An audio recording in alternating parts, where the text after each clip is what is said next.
Ini akeh diaturi ya mak. Yo, ndi Mas Andi TB karo Mas Lindro siap. Neng endi bocahe? Oke, arep diling apa? Serapat. Oke, yuk ya terus.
Piye Mas? Terusne ya.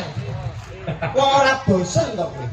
Iki saking tresnane, saking senenge karo awakmu. Bosen piye iki lho? Lah mosok ngendangi serapat ta samudiare iki gak bengi niki to. Ora perkara samudare iki ditambahi Mas. Ya ngapa tambahi? Upama kowe mangan ditambahi rasane piye? Ya seneng. Bengi iki bayaranmu ditambahi karo burektor piye? Ya seneng lah Mas. Mula nek ditambahi iki disenengi dinikmati. Rumangsamu ditambahi kok apa penak ngono piye? Nggih penak to nggih Pak Mul. Ya mestine penak. Ditambahi lho. Durung karuan lho Pak. Lah piye? Jenengan sunat ditambahi ngethoke apa rantek sampean? Kok rumangsane kok terus sunat terus ngetoke nyepelekne karo kowe to. Jelas to. Nek trimo kondangmu apa to Kris, Kris? Kondangmu lho sepiro to Kris? Paling kowe lho disiarke radio, kayak radio lokal. Kowe lho disiarke TV Kris, Kris. TV bosok. Aku iki lho disiarke masjid. Mas, masjid mbah. Wedi. Malah lali-lali. Paling manganmu apa to Kris, Kris? Manganmu apa to Kris? Paling wis soto. Sotoe diwehi panitia. Bebek goreng manganmu. Bebek goreng sisane kancamu. Aku iki lho manganku. Aku lho suket. Peloti Mas. Mangsamu. Paling kowe rene numpakmu apa mobil? Mobil sewang sepeda motor bosok kowe. Aku iki lho numpakku kok ora ambulan. Ben wedi Mas, ben wedi Mas. Aku menengo ae. Kulo cendalu Kamul. Alhamdulillah saged sowan wonten ing alun-alun Pancasila Solo 3. Dalam rangka memperingati kekalahan Indonesia 04 Bujuk Jepang. Kowe iki sabosok Pak, kalah 04. Kowe iki mosok ora maca temane malam hari ini to Mas. Apa? Iki Disnatalis UKSB. Dies Natalis UKSB. Mudeng ora kowe Sing iki? kaping 28. Kaping 28 ditempatke ning alun-alun Pancasila Kota Solo 3. Sing hadir tadi juga komplit Bu Rektor dan segenap jajaran Forkompinda, Pak PJ Wali Kota. Pak PJ Bupati Pak rawuh. PJ Wali Kota. Pak PJ Wali Kota. Rawuh. Pak Yasip Rawuh. Lah niku kanca kula, Pak. Kanca apa Dele? Lho niku teman dekat kali kula Pak Yasip Kasani Mas. Kula niku nek mampir teng ngene Solo 3 kali Pak Yasip niku dicak munyer teng Sembir, Pak. Saiki.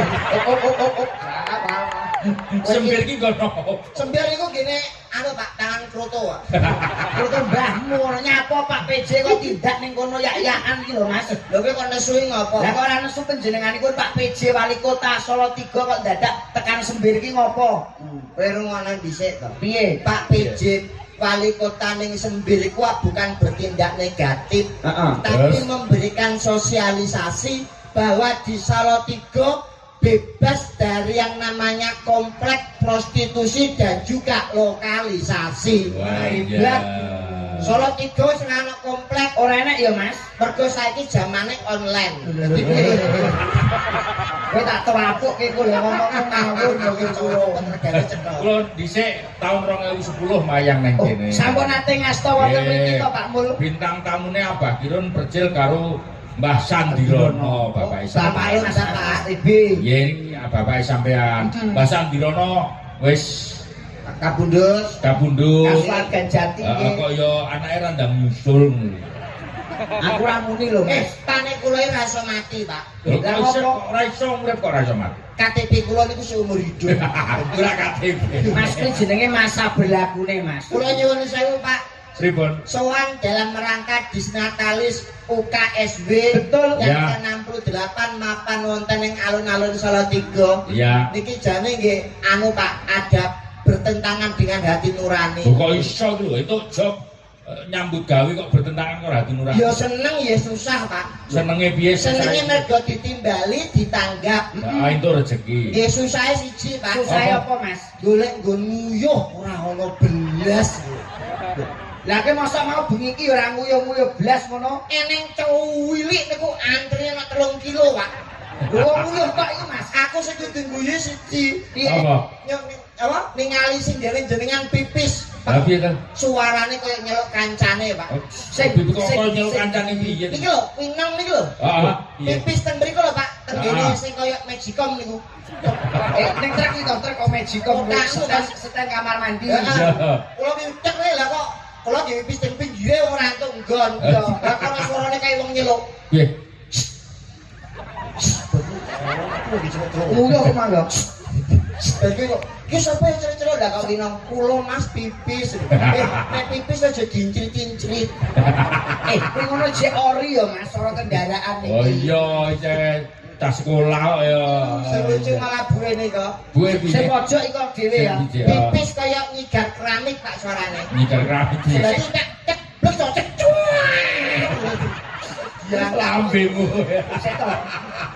Wong nguyuh kok kaya nyigar keramik kok. Saking dimpet. Oh saking suwene gak nguyuh to. Heeh, dimpet tapi kaya nyigar bacek.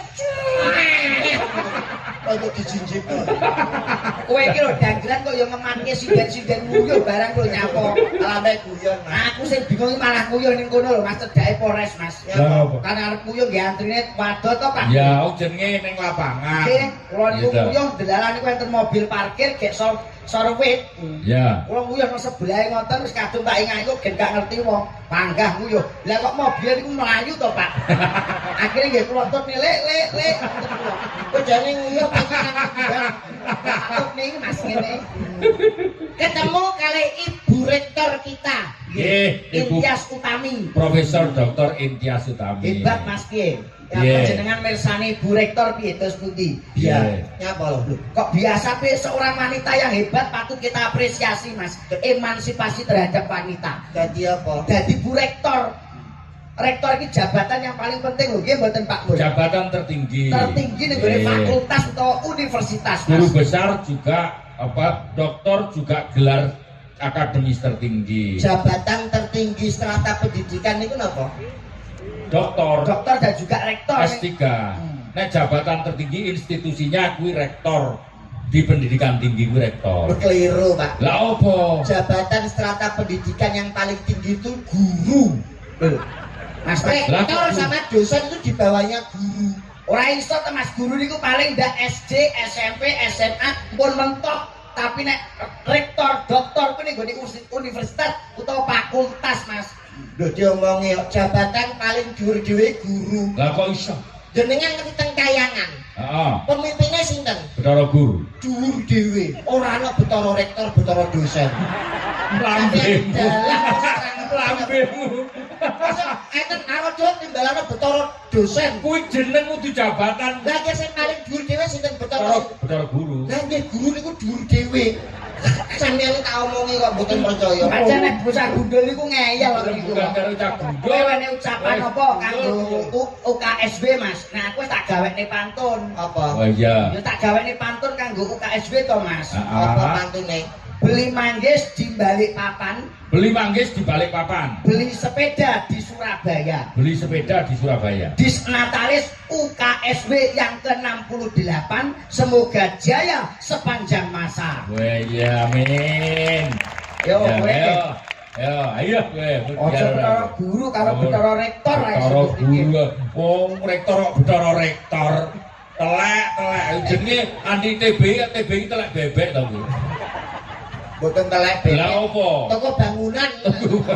Ayo, Tuku tas, lho kok tas to Mas? tuku tas dicampur gendeng. Karepe. Bu Intias, kula rokoke dereng. Wis adremis telek. Boten Pak, kula niku hanya kagum. Piye Mas kagummu Mas? Asma Kinaryo Joko. Betul, Nama itu adalah sebuah doa. membawa Ya. doa. Asmanipun Bu Rektor Intias Utami. Wah, Ya. niki hebat Pak. Kalau diartikan namanya sangat luar biasa. Apa? Kok iso lho Mas? Intias Utami. In. In punya masuk. Kowe lah ning hotel to Mas. Check in iki mesti masuk. Lah, kowe kulino In artinya adalah ini adalah seorang wanita yang patut menjadi contoh untuk semua wanita-wanita di Indonesia. Oh iya. In. In. Berarti T itu artinya adalah hati-hati dalam mengemban tugas sebagai seorang rektor karena beliau merupakan garda terdepan untuk mencetak generasi unggul di Indonesia. Wah, Oh iya. oh, yes. yes. Ayo. Salah sithik ora bayaran kowe. Iya, belum siap ya. Iya, kowe. Ora melu-melu awake dhewe Pak Mun. Wis karepmu sing mulai kasih kono kok. Yes. Bu gawe jeneng omongan. Jarene apik. Yes. Yes itu artinya adalah yes. Jo ngawur lho iki Bu Rektor lho. Iki dipirsani profesor, doktor semua ada lho Mas. Yes itu artinya adalah hiasan. Beliau menjadi seorang rektor bukan untuk hiasan, tapi tujuan utamanya adalah mencetak generasi unggul untuk menghadapi Indonesia Emas tahun 2045. Oh, beliau bukan hiasan ataupun boneka. Tapi seorang memang pelopor. Utami itu adalah bahasa Jawa, kalau Indonesia adalah utama. Tujuan utamanya menjadikan UKSW berdampak bagi dunia. Oh iya. Kalau niki nek biasanya kalau nek ngelem rektor universitas pundi mawon Bu biasanya langsung disangoni 500. Tapi nek buta panjenengan kok mboten ngertos Bu. Kowe iku rek ilmu penggelembungan atau pengemisan kok pinter men kok. Oh, tapi yang gue hebat loh nggih Pak Mul. Patut kita contoh, patut kita apresiasi sosok